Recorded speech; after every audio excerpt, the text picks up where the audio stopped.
Well, with the ongoing uncertainty in the financial markets, many individual investors have given up and they're just keeping much of their savings in cash. Well, our next guest today says there are ways to invest more safely. Jaimie Blackman joins us now to tell us more about his MoneyCapsules approach. Now, he is the founder of MoneyCapsules.com, and it's good to have you on the program. Thank you. Good to be back.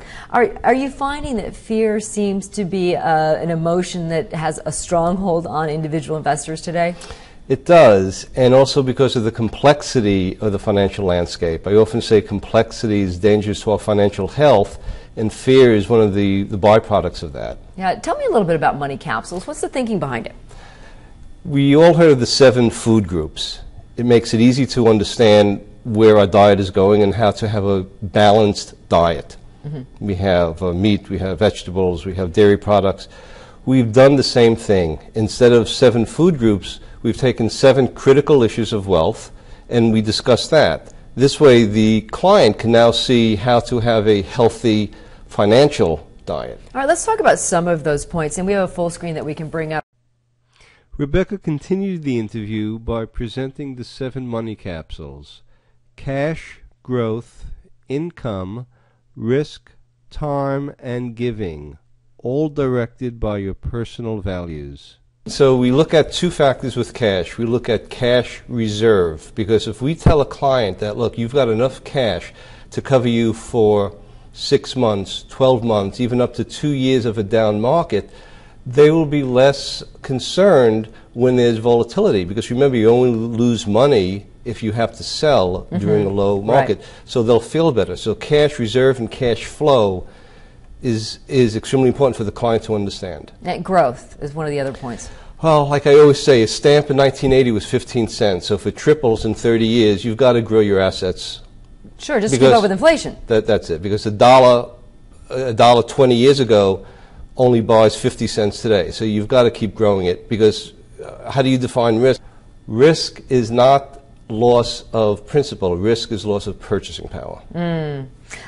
Income. This is a big issue, especially now for baby boomers entering retirement and their portfolio, isn't it?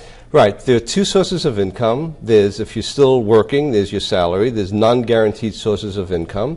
And then there's guaranteed sources of income, which is from Social Security, annuity, and pension.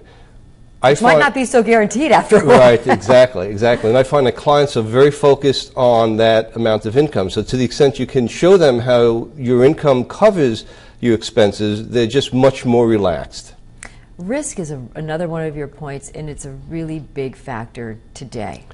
Right. So how do we define risk? As I just said before, risk is not conservation of principal; it's conservation of purchasing power. And risk has to do with your relationship with money.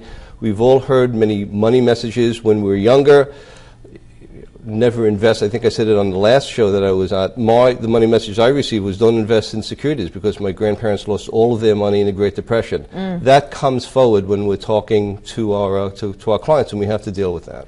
And time. I mean, understanding how much time you have within the best of your abilities, it really makes a big difference in terms of the investments that you choose. Yeah, time-based goals are critical. So if I know a client, for example, needs a certain amount of money to buy that yacht or to buy that boat that they always wanted to, and that's 6 months from now, I'm not going to invest that. We invest for the long term when we know that they won't need access to that money.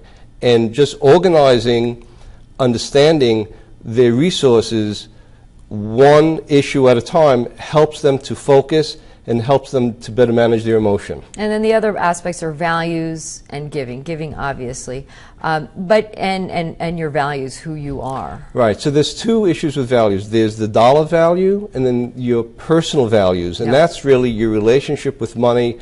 What's important to you? What's important about money to you? If we could focus that and direct all of the other issues, which I call money capsules, based upon your values, I find that the client is making decisions in a more confident way because they're his values, not my values. How important is it to understand what's working and what's not, and to change behavior based on what's not working and get out? Right. It's very important. That's why we divide it into these 7 categories, or else you have mush.